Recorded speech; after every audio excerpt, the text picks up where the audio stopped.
본 방송에서 제공하는 투자 정보는 투자 판단에 대한 조언입니다. 방송에서 제공하는 주식의 가치, 가격 상승 및 가격 하락에 대해서는 방송사에서 보장하지 않습니다.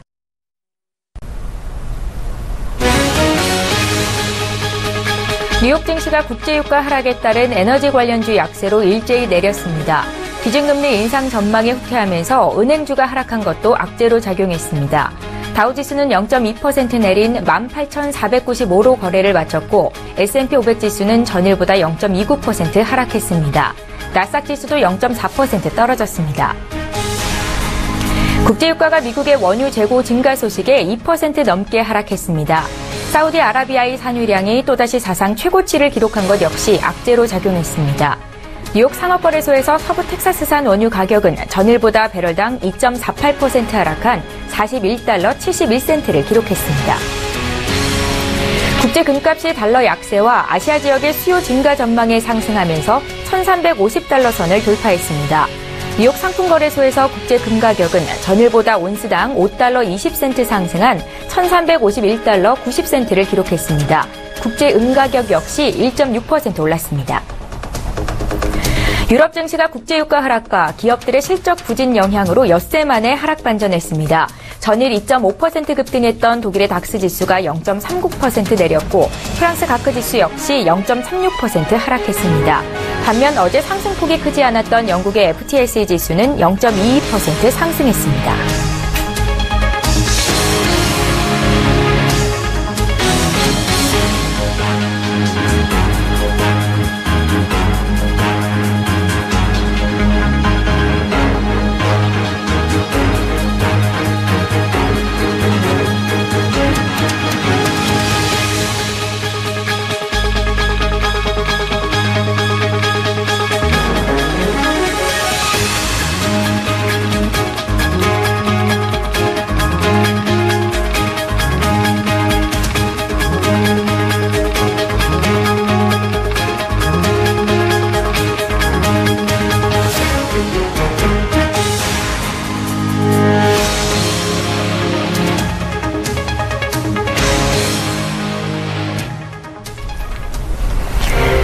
여러분 안녕하십니까. 출발 증시와이드 1부 진행의 최은정입니다. 미국 뉴욕 증시가 전일 아시아와 유럽 증시 부진 속에서 장 초반 하락으로 출발을 했었고요. 미국의 원유 재고가 늘었다는 소식에 국제 유가가 하락하면서 3대 지수가 모두 약세를 보였습니다. 업종별로는 에너지 업종이 급락하면서 하락세를 주도했고 또 은행 업종 역시 약세를 보였습니다. 어제 국내장을 볼까요? 코스피는 상승폭이 다소 둔화되기는 했지만 5거래일 연속 상승하면서 연중 고점을 다시 한번 높였습니다. 2044포인트가 어제 종가였는데요. 역시 수급의 주체는 외국인이었습니다. 코스닥도 어제 1% 넘게 가까이 상승세를 보였었는데요. 707포인트로 마치면서 연 고점을 턱 밑에 두고 있습니다. 원달러 환율이 1,100원 선 밑으로 내려왔습니다. 때문에 수출주가 어제 약세를 보였고요. 반면 항공주, 내수주들은 강한 장세를 나타냈는데요. 오늘 금통위의 통화정책회의가 열리고 옵션 만기일까지 이벤트를 앞두고 있습니다. 오늘도 글로벌 이슈 정리해보고요. 장 전략까지 세워드리겠습니다. 출발 증시와이드 1부 지금부터 출발합니다.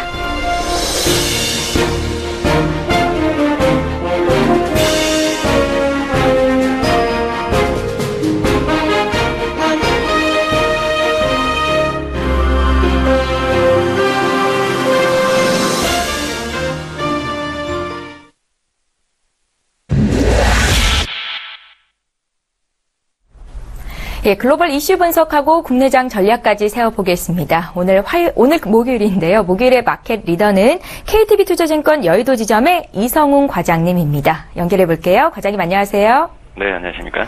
예, 미국 뉴욕 증시는 유가 약세 영향으로 하락세를 보였고요. 앞서 마친 유럽 증시 에너지주 실적 부진으로 5거래일 만에 하락세를 보였는데요. 먼저 글로벌 증시 마감 소식부터 자세히 듣겠습니다. 네, 우선 미국 뉴욕 증시와 유럽 증시는 좀 오랜만에 좀 하락했다라고 표현을 해도 될지 모르겠지만, 좀 하락세가 좀 나와주었고요. 우선 미국 증시 같은 경우에는 최근에 우리나라 증시도 그렇지만은 가장 지금 글로벌적으로 문제가 된 게 바로 유가 하락입니다. 이 유가 하락에 의한 에너지주들의 좀 하락세가 미국 뉴욕 증시를 폭을 좀 키우지 않았나 지금 판단이 되고 있고요. 뭐 우량주 중심의 다우존스 산업평균 지수 같은 경우에는 전날보다 0.2% 하락한 18,495.66에 거래를 마쳤고 S&P 500은 0.29% 내린 2,175.49포인트 그리고 나스닥 같은 경우에는 0.4% 빠진 5,204.58에 좀 거래를 마감했습니다. 미국 증시 같은 경우는 장 초반에는 상승세로 출발을 한 이후에 혼조세를 보이면서 마감을 했다라고 볼 수 있겠는데 우선은 유가 하락에 따른 에너지의 하락이 전체 증시 하락을 이끌었던 건 맞고 특히 S&P 500 지수에서 소비재 주가가 상승하는 동안 에너지주가 1.4%까지 하락을 하면서 S&P 500 지수 특히 에너지주들이 많이 포함된 S&P 500 지수의 좀 하락세가 좀 눈에 띄지 않았나 좀 판단이 되고 있습니다. 우선은 미국 에너지정보청이 지난주 미국의 원유 재고량이 전주 대비해서 106만 배럴 증가했다고 밝히면서 유가 하락을 좀 부추기지 않았나 지금 판단이 되고 있고 그리고 유럽 증시 같은 경우에도 거의 5거래일 만에 좀 하락했다라고 볼 수 있겠고요. 독일의 닥스 30 지수 같은 경우는 전날보다 0.39% 하락한 1650.89를 좀 기록했고 프랑스 파리 증시의 지수 같은 경우에도 0.36% 내린 4451.01포인트 그리고 영국의 런던 증시의 FTSE 지수 같은 경우에는 오히려 0.22% 상승하면서 장을 마감했습니다. 예, 통상 원유 가격은 달러 가치와 정반대의 움직임을 나타내는데요. 이례적으로 달러와 약세 속에서 유가 하락 현상이 지속되고 있습니다. 그 원인은 뭔지 또 앞서서 오늘 미국 증시 하락에 유가 영향이 컸다고 말씀을 하셨었는데요. 향후 유가 흐름은 어떻게 움직일지 분석 좀 부탁드릴게요. 우선 달러에 대한 약세에 대한 정책이 유가의 하락을 막는 부분은 분명히 있다라고 말씀드릴 수 있겠지만은 그 전에 글로벌적으로 오펙이나 여러 가지 변수가 더 우선순위다라고 말씀을 처음에 좀 드리도록 하겠고요.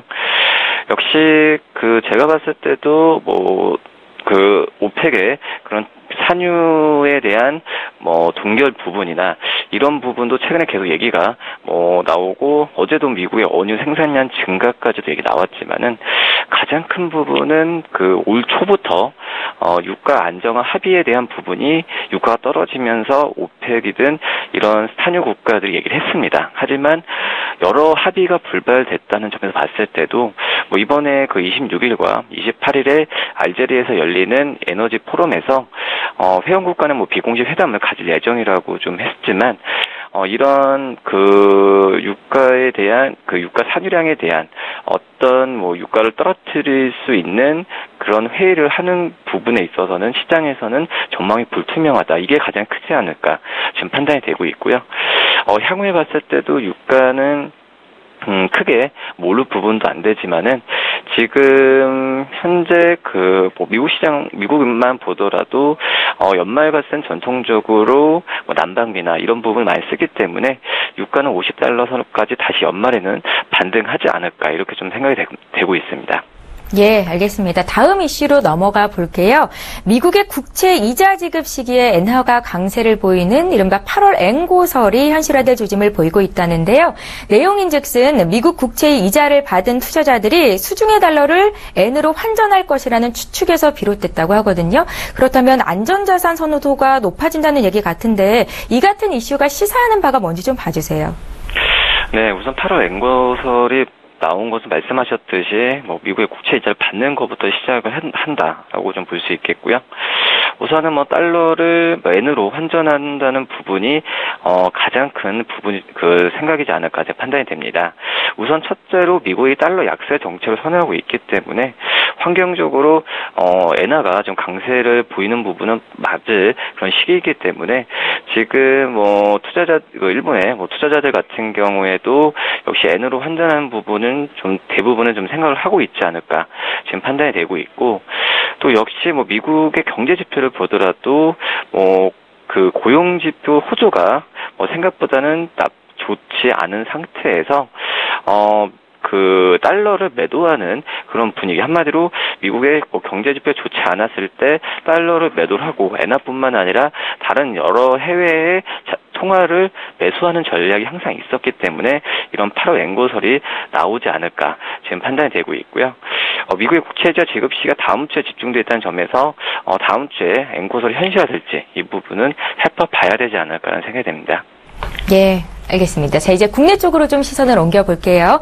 원달러 환율이 1,100원 선 아래로 내려가면서 외국인 매수세의 지속 여부를 두고 전문가들의 전망이 좀 엇갈리고 있는 것 같습니다. 외국인들의 바이코리아 여력은 얼마나 된다고 보시는지 첫 번째로 좀 여쭤보고요. 두 번째는 어제 증시에서 수출주가 좀 약세를 보였거든요. 수출주가 실질적으로 손해를 입지 않을 환율의 범위는 어느 정도인지 좀 여쭤볼게요. 예, 우선 지금 현재 바이코리아가 지속될 확률은 계속 되지 않을까 생각이 되고 있고요. 우선 지금 현재 최근에 코스피 상승이 무엇보다도 시장 환경, 그러니까 우리나라의 환율이나 이런 것보다도 전 세계 지난 4일에 영국 중앙은행의 통화 완화 발표를 계기로 유동성이 풍부해진 상황인데요. 이게 우리나라 시장뿐만 아니라 미국 증시까지도 미국 증시와 유럽 증시 상승세를 계속 견인했습니다. 이런 상승 부분은 유가 부분이 약간은 좀 걸리긴 하지만 계속해서 유동성이 풍부해진다는 관점에서는 오늘 하루 외국인들이 잠깐 매도를 하더라도 전체적으로 봤을 때는 매수폭이 더 많을 가능성이 있지 않을까 생각이 되고, 우리나라 안에서 봤을 때도 시장이 아직까지도 저평가되어 있는 그런 국면이기 때문에 외국인들의 추가적인 자금의 유입은 계속되지 않을까라는 생각이 듭니다. 우리나라 현재 PER 기준 봤을 때도 10.05배로 그 전에 몇 년 동안 평균 10.52배와 고점의 11.12배 대비해서는 낮은 게 맞다라고 볼 수 있겠고요. 그리고 환율에 의한 수출주의 타격을 말씀하셨는데, 지금 현재 1,100원대가 깨진다고 하는 상황에서는 가장 우려되는 부분이 외국인들이 달러에 대한 부분을 더 이제 원화를 팔고 달러를 사러 환전해야 되는 그런 부분이 더 가속화될 수 있지 않을까. 한마디로 1,100원대 깨지면은 그런 부분에 있어서 외국인의 투자 심리가 바뀐다고 한다면 환율의 하락은 더 생각해 봐야 되지 않을까 저는 생각이 되고 있고요. 지금 현재 증권사들의 전문가들 평가도 환율은 1,100원에서 1,150원 선을 기준으로 하고 있는데, 이 선이 떨어진다고 한다면 수출주들은 분명히 타격을 받을 가능성이 있고, 반대로 말하면은 외국 쪽에 외국의 은행이나 달러로 빚을 많이 지고 있는 그런 기업들 같은 경우에는 오히려 이익을 보는 구간이기 때문에 이런 수출주들, 자동차, IT 이런 업종 대비해서 오히려 또 수혜를 받는 그런 항공업종이나 이런 또 국가기관들, 환전이나 이런 기업들, 그러니까 한마디로 외화에 부채가 많은 기업들은 오히려 수혜를 보는 상황으로 가고 있기 때문에 이런 기업들을 구별해서 시장에 대응하는 전략이 좋지 않을까라는 생각이 듭니다. 예, 외국인들의 순매수 기준은 지속이 될 것이고 원달러 환율은 1,100원에서 1,150원 선에서 움직일 것이다라고 예측을 하셨는데요. 한 가지만 좀 여쭤볼게요. 오늘 옵션 만기 영향은 좀 크다고 보시나요? 지금 현재 매수 차익 잔고를 보더라도 큰 영향은 없지 않을까 생각이 되고 있고요. 역사적으로 봤을 때도 옵션 만기일의 영향이 미미했던 점을 본다고 한다면 오늘 장 초반이 아니라 장 막판에 좀 가봐야겠지만 우선은 지금 현재 상태에서는 큰 무리는 없지 않을까라는 생각이 듭니다. 다만 이제 이번 달부터 시작된 옵션 만기일 거래 현물 시간도 그렇지만은 선물 옵션 거래 시간이 30분 늘었기 때문에 이거에 대한 외국인들 포지션을 어떻게 그 시간대에서 바뀌는 부분은 좀 생각해 봐야 되지 않을까 판단이 됩니다. 예, 목요일에 마켓 리더와 함께했습니다. KTB투자증권 여의도 지점의 이성훈 과장님의 의견 들어봤습니다. 잘 들었습니다. 네, 감사합니다.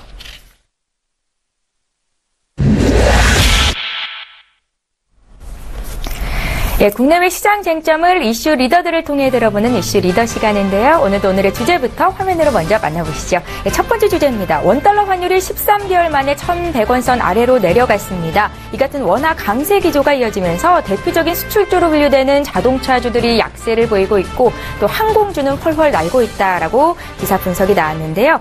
향후 환율 움직임에 따라서 자동차주와 항공주에 대한 투자 매력도가 달라질 것 같거든요. 잠시 뒤에 전문가 의견 듣겠습니다. 자, 이제 두 번째 이슈로 넘어가 볼게요. 코스피가 연중 최고점을 계속해서 경신하고 있습니다. 어제 종가가 2044포인트였는데요. 풍부한 글로벌 유동성이 국내 증시로 들어오면서 코스피가 지리한 박스권을 이제서야 이제 탈피할 수 있는 것 아니냐, 이런 긍정적인 전망도 나오고 있습니다. 반면에 시가총액 비중이 큰 삼성전자만의 독야 청첩 아니냐, 이런 비관론도 있는데요. 이 같은 장에서 승자가 되기 위해서는 어떤 투자 전략이 맞을지 전문가의 의견도 듣겠습니다. 예, 오늘 이슈 리더를 함께해 주실 분부터 소개를 해드려야겠죠. SK증권 영업부 PIB 센터의 이재광 이사님을 화상으로 만나봅니다. 이사님 안녕하세요. 네, 안녕하십니까. 예, 반갑습니다. 첫 번째 이슈부터 좀 바로 볼게요. 원화 강세가 이어지고 있는데요. 지난 2월에 1238원까지 연고점을 높였다가 거의 11% 지금 급락한 상황이라고 합니다. 어제 장에서 원화 강세 수출주인 자동차, 그리고 또 대형 IT주는 약세였고 항공주가 날개를 달았었는데요. 궁금한 건 앞으로 환율이 1100원 선을 더 깨고 내려가느냐, 그렇다면 항공주나 이런 수출주 관련돼서 약세를 보이는 자동차주에 대한 투자 매력도가 좀 달라질 것 같거든요. 예측 좀 해주세요, 이사님. 네. 예. 우리 옛 그 어르신들의 격언에 보면 그 속담이라고 해야 되나요? 가지 많은 나무 바람 잘 날 없다 하는 그런 표현이 있죠. 그만큼 이제 나이가 들어가고 시간이 지남에 따라 여러 가지 복합적인 상황이 생기는 것이 아닌가 생각이 됩니다. 주시장도 마찬가지가 아닌가 생각이 돼요. 이제 이미 전 세계 시장이 글로벌화되어 있기 때문에 한 시장이 되고 있고 정보통신 IT가 워낙 빠르기 때문에 파도 이웃집과 같은 그런 소식이 전해지고 있지 않나. 지금 우리나라 완전히 정마대인 남미 브라질의 리우에서 올림픽이 개최가 되고 있죠. 그 소식이 그냥 리얼타임으로 국내 안방 TV에 오는 것처럼 그렇지 않나 생각이 됩니다. 오늘 새벽 4시부터 시작했던 지난 대회 우승국이었죠. 멕시코를 통쾌하게 물리치는 기분 좋은 그 출근을 저도 했는데요. 밤잠을 좀 설쳐서 좀 피곤을 합니다만, 자, 국내 주시장도 그와 같은 아주 통쾌함이 오늘 재현돼서 이 더위를 싹 날려버렸으면 좋지 않을까 생각이 됩니다. 자, 근데 말씀드렸던 바와 같이 참 분석할 게 너무 많습니다. 이제는 환율이 또 이제 투자자들의 발목을 잡는 것이 아니냐 하는 우려감이 대두되고 있습니다. 한번 살펴보죠.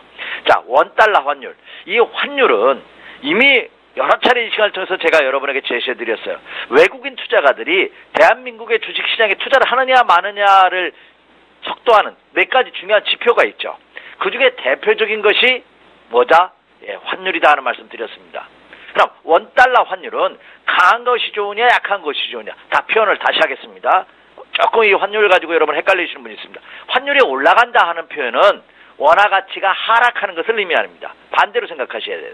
지금 원달러 환율이 1100원 선을 붕괴시켰다 하는 얘기는 환율이 하락했다는 얘기죠. 밑으로 내려갔다는 얘기입니다. 이것은 원화 가치가 상승했다고 하는 표현입니다. 그러면 지금 환율이 하락했다고 했기 때문에 지금 일부 투자자들 사이, 일부 전문가들 사이에 문제가 제기되고 있는데 왜 이것이 문제가 되느냐 살펴보죠. 원달러 환율이 연초에는 1200원 선도 넘어섰습니다. 1200원 선이. 근데 그 환율이 1100원 선이 어제장에서 붕괴가 됐어요. 왜? 그래서 얼마가 됐냐면 1095원 30전으로 어제장에서 마감을 했어요. 환율이 1095원. 자, 1100원 선이 붕괴가 된 것은 14개월 만에 처음입니다. 14개월 만에. 그러니까 지난 2015년 6월 22일 날 1098원 80전 이후에 최저치입니다. 그리고 연초 2월 19일 날 2016년입니다. 말씀드렸다시피 1245원 30전에 비한다면 엄청난 차이죠. 10%가 넘는 그런 급락을 지금 보이고 있는 겁니다. 자, 이렇게 환율이 하락을 하면 사실은 외국인 투자가들은 좋아합니다. 왜냐? 주식 시세 차익을 올릴 수가 있고 주식 시장이 움직이지 않는다 하더라도 환차익을 그들은 수혜를 볼 수 있습니다. 환차익에 대한 수혜를 볼 수 있기 때문에 환율이 하락하는 것을, 원화 가치가 상승하는 것을 외국인 투자가들은 굉장히 좋아합니다. 그런데 뭐가 문제가 되냐? 이 환율은 말씀드렸다시피 움직이지 않는 것이 좋은데 어제장에서 10원 이상 급락하면서 1100원 선을 붕괴시키면서 환율 시장이 요동을 치고 있기 때문에 그래서 불안한 것입니다. 더군다나 지금 중국, 우리나라의 최대 이제 무역국이 된 중국이 경기 침체 우려감, 그리고 여러 가지 이제 대외적으로 말썽을 일으키고 있죠. 각국과. 그로 인한 어떤 불안감이 가중되면서 또 우리나라와도 또 대중국 무역 마찰을 보이고 있습니다. 이로 인해서 중국 경기 후퇴 이런 것들이 복합적으로 어우러지면서 대한민국을 이끄는 수출 관련주에 이상 먹구름이 끼는 것이 아니냐 하는 우려감이 제기되고 있기 때문에 그렇습니다. 그렇다면 원화 환율이 하락하면 원화 가치가 상승하면 그럼 어떤 업종에 피해를 주느냐? 대표적인 것이 수출업종이죠. 수출업종입니다. 수출업종인데 그중에서도 자동차, 철강 이런 종목군들의 피해가 크다고 볼 수가 있겠죠. 그래서 이들 종목에 대한 그 우려감이 제기되고 있고 그리고 이들 수출 관련들이 대한민국을 이끌고 있는 대한민국 증시를 이끌고 있는 대표주자이기 때문에 그렇다는 것입니다. 그리고 더군다나 삼성 시가총액 1위 종목인 220조의 시가총액을 보이고 있는 그 삼성전자가 신고가 돌파를 앞두고 158만 4천 원이 신고가인데요. 이번에 158만 원을 찍었다가 지금 8월을 시작하는 8월 1일 날 그죠? 158만 원 찍었고요. 그리고 어제 그제는 157만 9천 원을 찍었다가 다시 어제 154만 원대로 주저앉는 어제 비교적 큰 폭의 하락세를 보였죠. 1.6%가 되는 하락을 보이면서 삼성전자마저도 이거 붕괴되는 것이 아니냐. 이 삼성전자에 대해서는 잠시 후에 다시 한번 살펴드리겠는데 그로 인해서 시장의 불안감이 가중되고 있는 것이죠. 그러면 환율이 강세를 보이면서 원화 가치가 상승하면서 환율이 하락하면서 그러면 수혜 보는 업종은 없느냐? 수혜도 있습니다.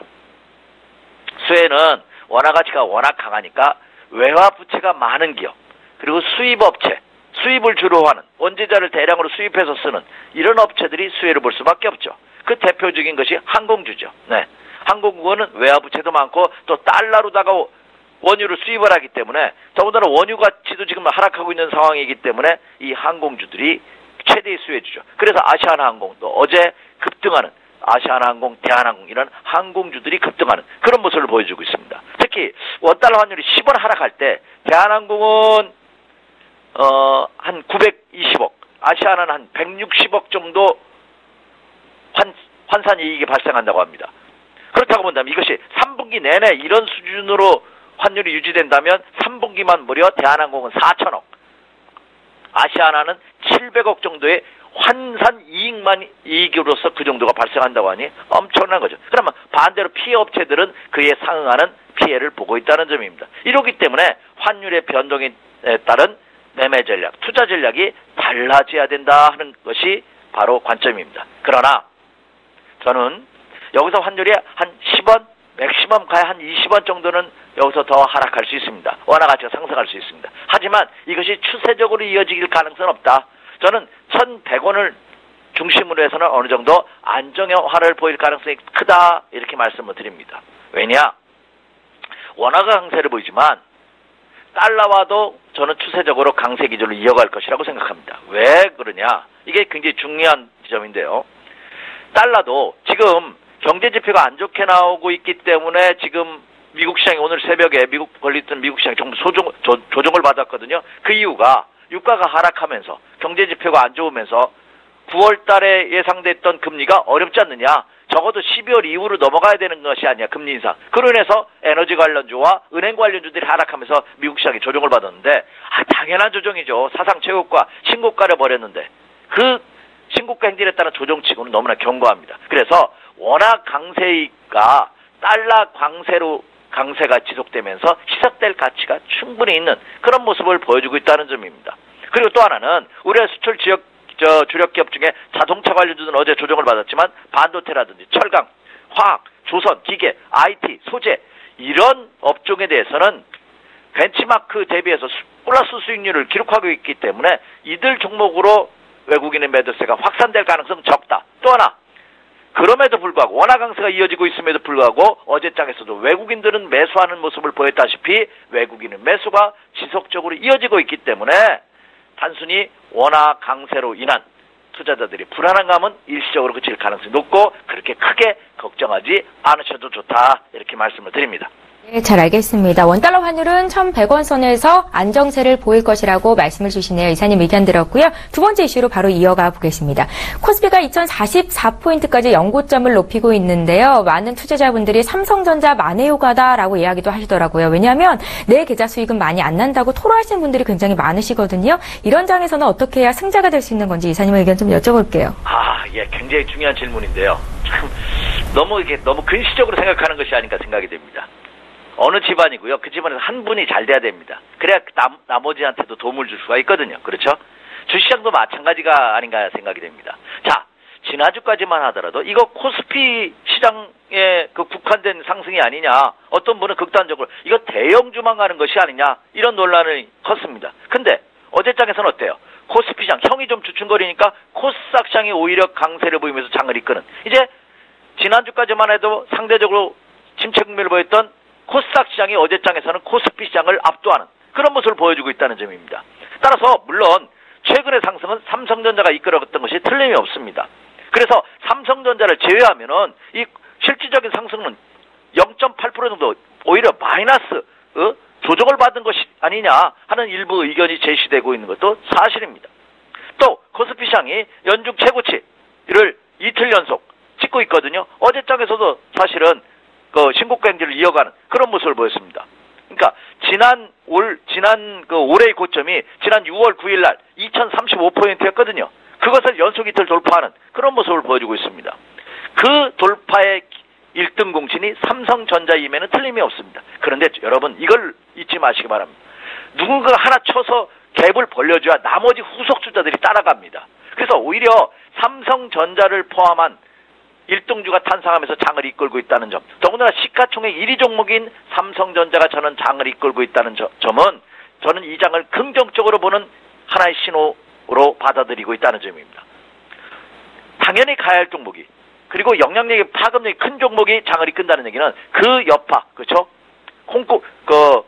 콩고물이라도 떨어진다는 우리 표현을 쓰지 않습니까? 삼성전자로 인해서 그런 업체들이 상당수 이어질 가능성이 높다. 그래서 오히려 삼성전자만의 독주가 아니냐 이렇게 반문하시는 분한테는 저는 전혀 그렇지 않다. 오히려 삼성전자로 인한 부양 효과가 압도적으로 더 시장의 수혜로 긍정적으로 작용할 가능성이 높다.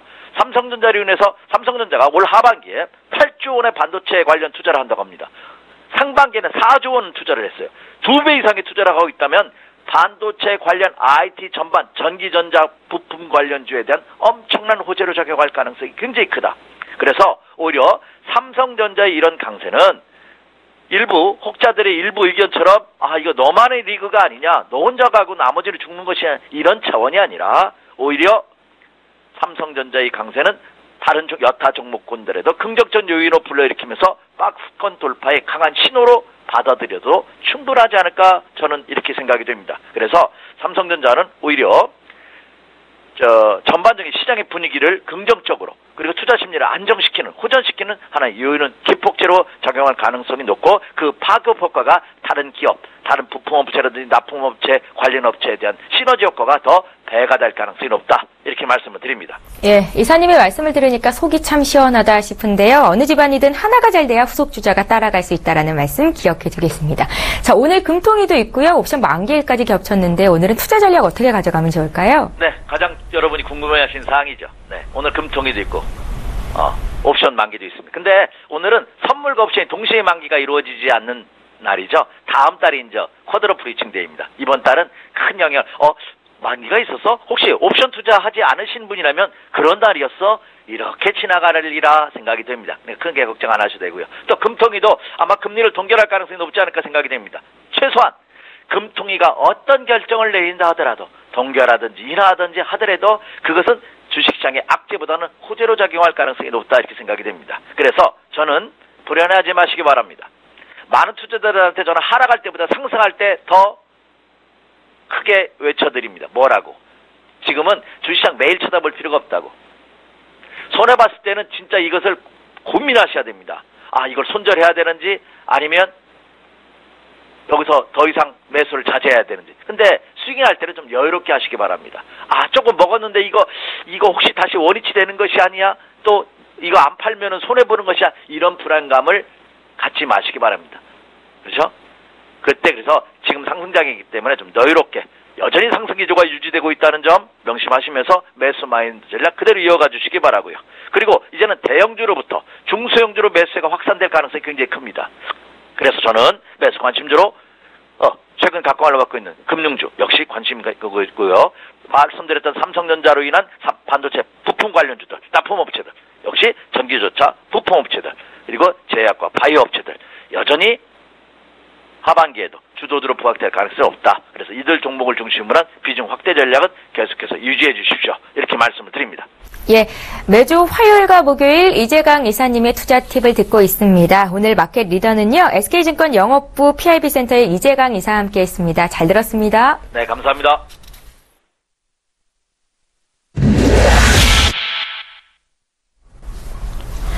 예, 수급 리더 시간인데요. 먼저 어제장 수급 동향부터 살펴볼까요? 유가증권 시장으로 가보겠습니다. 어제 소폭 상승이었지만 코스피가 2044까지 올라왔는데 그 중심에는 역시 외국인 투자자들이 있었습니다. 3084억 원 매수 우위를 기록했는데요. 벌써 5거래일 연속 찾았습니다. 반면에 개인과 기관은 팔았네요. 자, 이어서 코스닥 쪽 투자 주체별 매매 동향 살펴봅니다. 코스닥이 1% 가까이 오르면서 707포인트로 어제장 마쳤었는데요.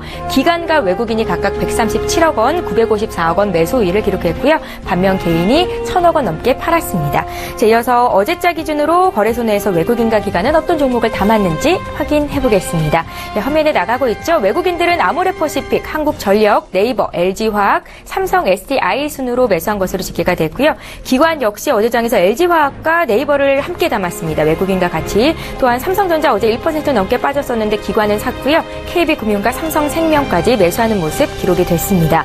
이어서 코스닥 상황 살펴볼게요. 어제장에서 셀트리온이 5% 넘게 급등을 했었잖아요. 외국인과 기관이 동시에 샀습니다. 가장 많이 3종목으로 기록이 됐고요. 외국인은 그 이어서 CJ ENM, 바텍, 컴투스, SK 머티리얼즈를 샀고 기관은 셀트리온, CJ ENM, 메디톡스, 또 시젠, 에스테판까지 매수하는 모습 보여줬습니다. 네, 어제장 수급 특징주 분석해보겠습니다. 오늘도 역시 HMC 투자증권의 최희생 차장님을 만나봅니다. 차장님 안녕하세요. 네, 안녕하세요. 예, 어제장에서 수급 특징주를 분석해보고 싶은데 거래소 쪽부터 봐주세요. 네, 네이버를 한번 좀 말씀을 드려봐야 될 것 같은데요. 네이버 같은 경우에는 지금 올해 3월 기준으로 이제 1인당 가입자 수가 이제 10억 명을 돌파했습니다. 라인 가입자 수가. 그래서 뭐 이런 가입자 수 증가는 뭐 상당히 고무적으로 판단이 될 수 있는데 문제는 결국 이런 가입자 수를 기반으로 해서 수익이 얼마큼 날 수 있느냐. 이게 사실 중요한데 실제 매출로 이어지느냐. 아직까지 이런 부분들은 굉장히 부진한 상황이다라고 좀 말씀을 드리고요. 일본, 대만, 태국, 인도네시아 쪽에 이제 국한되어 있는 가입자 수의 어떤 그 확대 여부도 상당히 좀 중요한 숙제가 될 것 같습니다. 또 현재 그 페이스북 같은 경우에는 시가총액이 약 400조 정도 되고 네이버가 25조 정도 되죠. 거의 뭐 20분의 1 정도 수준인데 네이버가 과연 그러면 20분의 1 수준이니까 저평가되느냐? 저는 그렇다고 생각하지 않습니다. 일단은 가입자당 그 매출로 봤을 때 페이스북 같은 경우에는 400조 나누기 가입자 수가 15억 명 정도 되거든요. 대충 나누면 한 240불 정도 되고 네이버는 한 24불 정도 됩니다. 그러면은 거의 뭐 10배 정도 차이가 나죠. 가입자 한 명당 수익 기여하는 금액이. 당연히 이런 시가총액의 차이가 날 수밖에 없는 거고, 라인 같은 경우에는 수익을 낼 수 있는 수익을 낼 수 있는 매출 구성이 광고나 콘텐츠에 국한되어 있기 때문에 이런 외형 확대가 상당히 좀 제한적입니다, 현재는. 예를 들어서 우리가 저는 뭐 라인을 사용하진 않습니다만, 사용하는 사람들 물어보면 왜 써? 라고 물어보면은 메신저 뭐 자기들끼리 이렇게 하려고 한대요. 자, 그럼 거기서 뭐 과연 컨텐츠를 뭐 5만원어치, 10만원어치 살 것이냐? 절대 안 사죠. 저희가 카카오톡 해도 거기서 컨텐츠 5만원어치, 10만원어치 삽니까? 안 삽니다. 메신저 하기 위해서 쓰는 거고, 단 카카오톡 같은 경우에는 페이스북하고 비슷하게 여러 가지 인터페이스를 연동해 놨죠. 대부분 카카오톡으로 로그인, 뭐 이런 거 보셨을 거예요. 페이스북도 마찬가지입니다. 나이키 러닝이라던가 뭐 아디다스라던가 이런 글로벌 기업들하고 인터페이스를 공유하면서 나이키 러닝 하려면은 페이스북으로 로그인 하면은 바로 공유가 돼서 로그인 인증이 되고요. 그런 인증과 관련된 수수료를 나이키에서 페이스북으로 주는 거죠. 이게 굉장히 획기적인 방법인데 라인은 아직 그런 부분을 따라가지 못한다. 향후에도 따라가지 못할 것이다라고 저는 보고 있습니다. 좀 굉장히 좀 어떻게 보면 부정적으로 얘기할 수밖에 없는데 일단 이 경로 선점 효과라는 게 있어요. 우리가 예를 들어서 자동차를 타고 가다가 이렇게 우회전을 하려고 딱 섰어요. 근데 왼쪽에서 차들이 직진 차선으로 그 신호를 받고 계속 옵니다. 차들이. 그럼 우회전으로 끼어들 수 있을까요? 못 끼어듭니다. 그 차들이 다 가고 나서 끼어들 수가 있겠죠. 마찬가지입니다. 페이스북이 먼저 이런 선점하고 있는 이 선점 효과 때문에 걔네들이 이미 다 훑고 지나간 이후에 라인이 들어갈 수밖에 없다는 거죠. 카카오톡 때문에 라인이 대한민국에서 자리 잡지 못하고 있는 이유가 바로 이제 그런 측면인데, 글로벌리하게 봤을 때 안타깝지만 라인은 페이스북을 따라가기가 굉장히 어렵다라고 좀 말씀드릴 수밖에 없고요. 따라서 성장 잠재력이 상당히 제한적이다. 어제 네이버 관련돼서 레포트들도 좀 나오고 했습니다만은 굉장히 긍정적인 칭찬 일색이더라고요. 그래서 반대적인 측면에서 제가 한번 말씀을 드려본 거기 때문에, 이건 개인적인 사견이기 때문에 한번 여러분 투자자나 시청자 여러분들께서 제 의견도 한번 고려해서 투자하시는 데 판단에 도움이 되시라고 말씀을 드렸고요. 현재 지금 외국인 보유율이 약 60% 정도에 육박하고 있는 수준입니다. 제가 지금 쭉 살펴보니까 2011년도 5월 달에 68% 수준까지 외국인 보유율이 올라갔었는데 거의 다 왔죠. 지금 현재 60%가 약간 안 되는 정도 수준이니까. 자, 그러면 그 이후에 외국인들이 70%, 80% 외국인들이 계속 지분을 늘릴 것이냐. 그 부분엔 상당히 의문이 있기 때문에 지금 현재 따라 들어가서 굉장히 큰 수익을 내기는 좀 쉽지 않지 않나라고 좀 보고 있고요. 단기적인 트레이딩 관점에서 최근에 갭 상승해서 올라왔던 측면이 이격 조정 받았을 때 단기적인 트레이딩 바이는 좀 가능할 것 같고, 또 현재 그런 부분들 때문에 외국인 보유율이 더 늘리기 힘들기 때문에 이런 외국인들에게 새로운 투자 기회를 제공하기 위해서 일본하고 미국에 상장을 한 것이 아닌가라는 개인적인 생각을 가지고 있습니다. 그래서 지금 현재 주가 수준을 봤을 때는 저평가다, 고평가다라는 논란을 좀 하기보다는 좀 괴리를 좀 이렇게 축소시킨 상태에서 트레이닝 바이로 해서 계속해서 방망이를 좀 짧게 잡고 트레이닝하는 관점으로 보는 게 좋겠다라고 좀 말씀드리겠습니다. 예, 최희승 차장님의 이런 개인적인 사견이 투자 판단에 굉장한 도움이 되고 있거든요. 계속해서 좀 부탁드릴게요. 코스닥 수급 특징주는 좀 간단하게 듣겠습니다, 차장님. 네, 셀트리온을 말씀을 안 드릴 수가 없겠죠. 외국인 기관이 동반 매수하면서 어제 코스닥 상승을 이끌었다. 외국인 매수는 대부분 다 셀트리온이라고 말씀드릴 수 있겠고요. 어제 레포트 5개가 쏟아졌습니다. 보니까 평균 목표가 13만 5천 원으로 나오더라고요. 지금 현재 셀트리온 주가가 11만 원대니까 목표가는 상당히 좀 보수적인 수준으로 나오지 않았나라는 생각이고요.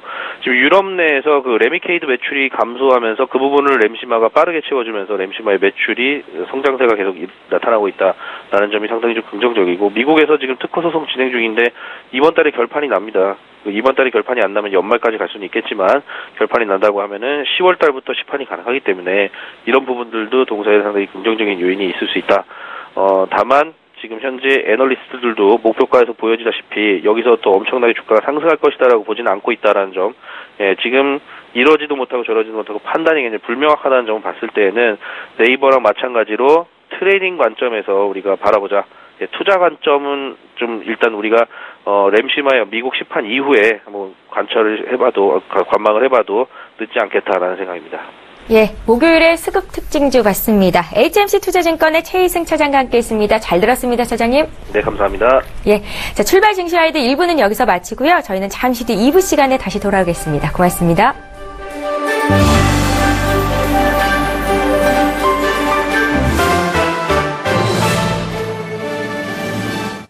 본 방송에서 제공하는 투자 정보는 투자 판단에 대한 조언입니다. 방송에서 제공하는 주식의 가치, 가격 상승 및 가격 하락에 대해서는 방송사에서 보장하지 않습니다.